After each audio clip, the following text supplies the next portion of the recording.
बिस्मिल्लाहिर्रहमानिर्रहीम। काश्तकार भाइयों, कल मैंने एक वीडियो अपलोड की थी जिसमें मैंने प्लांटर के हवाले से उसकी बिजाई का एक इशू डिस्कस किया था और कुछ फार्मर हजरात जो है उन्होंने कमेंट प्लांटर की बिजाई के हवाले से कुछ तहफुजात का इजहार किया था। एक बात ज़हन में रखिए कि जो मशीनी काश्त है वो हमेशा हाथ की काश्त से बेहतर होती है, क्योंकि मशीन ने अपनी प्रेसिजन या अपने जो है वो उसकी जो अंदर स्पेसिफिकेशन हमने डाल दी है, कितने इंच पे लगाना है, कितने इंच पे उसकी खेली बनानी है, कितनी डेप्थ पे रखना है, उसको उसने मेंटेन करना है। जबकि अगर इंसान जब लगाता है तो उसमें कोई ना कोई कमी कुताही उसकी बीज की गहराई में हो सकती है, उसकी लाइन में जो है वो थोड़ा सा तब्दीली हो सकती है। तो मशीनी काश्त हमेशा जो है वो हाथ की काश्त से बेहतर होती है।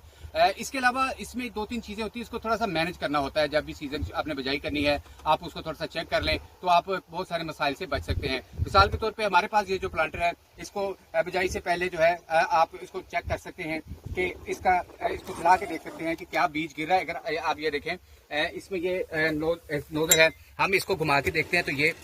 बीज आप देख सकते हैं, ये नीचे बीज गिर रहा है। तो आप सारी नोजलों को इस तरह चेक कर सकते हैं कि क्या बीज गिर रहा है प्रॉपर। और दूसरे नंबर पे एक जो बात है कि जब भी इसमें आपने एक लाइन शो करनी है तो उसके बाद आप देखें कि ये जो नोजल है जहां से बीज गिरता है, ये ओपनिंग है, इसमें ये घास फूस जो है ना वो अड़ जाता है और इसके साथ लगने से मट्टी जब इसके ऊपर लगती है तो वो मट्टी इसके अंदर चली जाती है, इस नोजल के इस जो आउटलेट के अंदर जाती है, तो जो है ना वो ब्लॉकेज कर देती है, बीज गिरता नहीं प्रॉपर। तो इसका जो तरीका है वो ये है कि आप हर रो के बाद जो है एक आपके पास अगर कोई बंदा मौजूद है तो आप उसकी ये ड्यूटी लगाएं कि वो इसको इस तरह साफ करे। इस तरह साफ करने से ये है जो घास फूस वगैरह इसके साथ जो लग गई है वो आप प्रॉपर तरीके से उतारें, ताकि इधर देखें ये भी वही, अगर ये इसको हम साफ नहीं करेंगे तो होगा ये जो मट्टी है ये इसके साथ ऐसा ऐसा इधर जुड़ती जाएगी और ये ब्लॉक हो जाएगा और सीड जो है वो प्रॉपर नीचे जो है वो ड्रॉप नहीं होगा। तो आपने